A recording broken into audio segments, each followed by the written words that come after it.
నియోజకవర్గ టికెట్ కోసం మాజీ ఎమ్మెల్యేలు పోటీ పడుతున్నారు. భవిష్యత్తు రాజకీయ అడుగులు, రాబోయే ఎన్నికల టికెట్ లక్ష్యంగా ఎవరి వ్యూహాలు వారు రచించుకుంటున్నారు. అసలు అశ్వారావుపేట బీఆర్ఎస్ లో ఏం జరుగుతుంది? 99 టీవీ ప్రత్యేక కథనం చూద్దాం.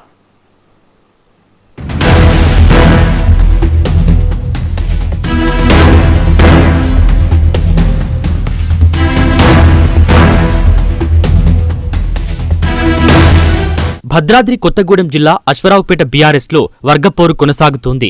ఎమ్మెల్యే టికెట్ కోసం కీలక నేతలు, మాజీ ఎమ్మెల్యేలు మెచ్చా నాగేశ్వరరావు, ఎస్టీ సామాజిక వర్గానికి చెందిన తాటి వెంకటేశ్వర్లు ఇప్పటి నుంచి తమ వ్యూహాలు రచిస్తున్నారు. కాంగ్రెస్ పార్టీ తరపున బలంగా ఎత్తి చూపితే అధిష్టానం తమ వైపు మొగ్గు చూపుతుందని భావించిన నేతలు నియోజకవర్గ వ్యాప్తంగా చక్కర్లు కొడుతున్నారు. ప్రభుత్వ తప్పులను ఎత్తి చూపుతూనే ఒకరిపై మరొకరు విమర్శలు చేసుకుంటున్నారు.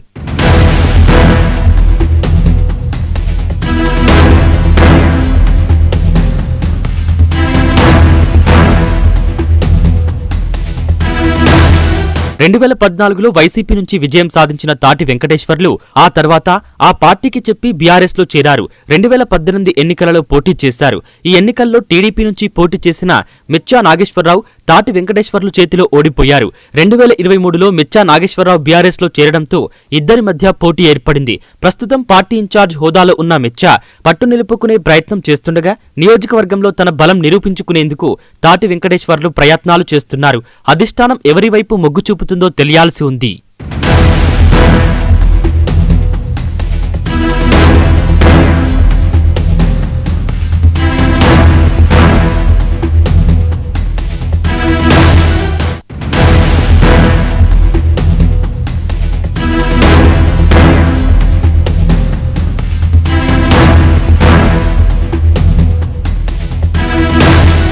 భద్రాద్రి కొత్తగూడెం జిల్లా అశ్వారావుపేట బీఆర్ఎస్ లో వర్గపోరు కొనసాగుతోంది.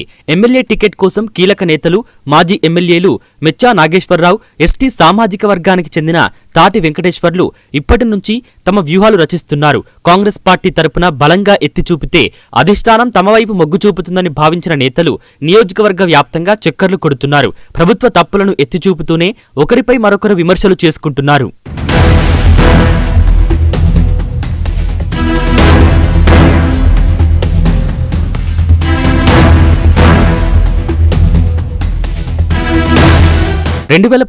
వైసీపీ నుంచి విజయం సాధించిన తాటి వెంకటేశ్వర్లు ఆ తర్వాత ఆ పార్టీకి చెప్పి బీఆర్ఎస్ లో చేరారు. 2018 ఎన్నికలలో పోటీ చేశారు. ఈ ఎన్నికల్లో టీడీపీ నుంచి పోటీ చేసిన మెచ్చా నాగేశ్వరరావు, తాటి వెంకటేశ్వర్లు చేతిలో ఓడిపోయారు. 2023లో మెచ్చా నాగేశ్వరరావు బీఆర్ఎస్ లో చేరడంతో ఇద్దరి మధ్య పోటీ ఏర్పడింది. ప్రస్తుతం పార్టీ ఇన్ఛార్జ్ హోదాలో ఉన్న మెచ్చా పట్టు నిలుపుకునే ప్రయత్నం చేస్తుండగా నియోజకవర్గంలో తన బలం నిరూపించుకునేందుకు తాటి వెంకటేశ్వర్లు ప్రయత్నాలు చేస్తున్నారు.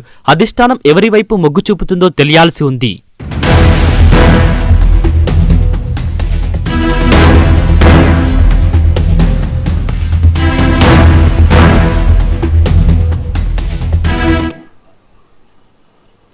భద్రాద్రి